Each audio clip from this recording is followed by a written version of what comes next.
ये कहानी है नवलपुर नाम के एक छोटे से गांव की, जहां रहता था एक गरीब मगर ईमानदार किसान विक्रम, उसकी पत्नी मीना और उनका बेटा चिंटू। तीनों का जीवन बेहद सादा लेकिन खुशियों से भरा हुआ था।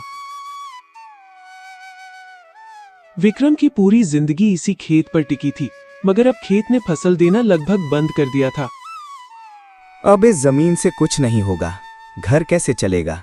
राजू की पढ़ाई, मीना की जरूरतें, मुझे कोई और रास्ता ढूंढना होगा। मीना, अब ये खेत कुछ उगल नहीं रहा। सोच रहा हूँ कि थोड़े समय खेती छोड़ दूं। तो फिर घर कैसे चलेगा? यही सोच रहा हूँ। एक काम करो, धर्मदास काका के पास जाओ, वो अच्छे इंसान हैं, जरूर कुछ राह दिखाएंगे। ठीक है मीना, कल सुबह ही जाता हूँ। आओ विक्रम बेटा, क्या बात है? काका, खेत अब कुछ नहीं दे रहा और दूसरा काम मुझे आता नहीं।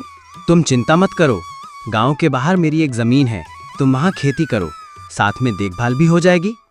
काका, आपने तो मेरी उम्मीद लौटा दी। अगले दिन विक्रम पूरे जोश से काम पर लग गया, लेकिन नियति को कुछ और मंजूर था। एक सांप धीरे धीरे विक्रम के पीछे आता है और उसे काट लेता है। कुछ ही पलों में विक्रम बेहोश होकर जमीन पर गिर पड़ा। माँ, पिताजी अभी तक क्यों नहीं आए? बेटा, खेत गांव के बाहर है, उन्होंने कहा था देर हो सकती है, पर अब बहुत देर हो गई है। मीना घबराई हुई धर्मदास के घर पहुंचती है।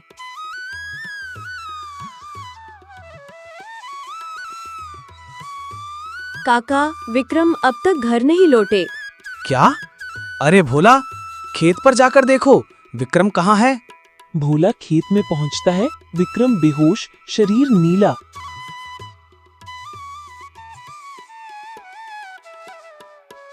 हे भगवान, लगता है सांप ने काटा है।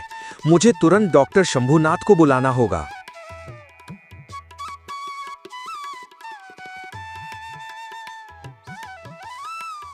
जहर गहरा है, विक्रम बेहोश है।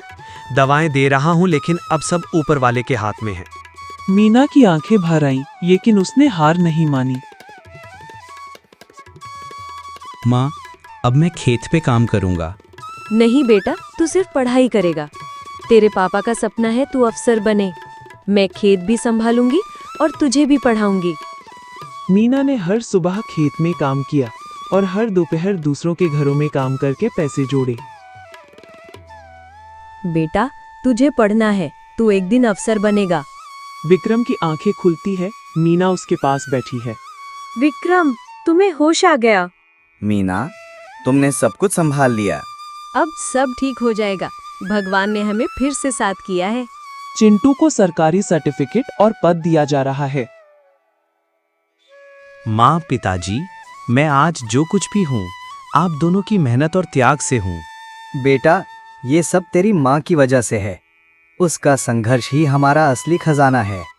मीना के त्याग, विक्रम के हौसले और चिंटू के संकल्प ने मिलकर एक मिसाल कायम की।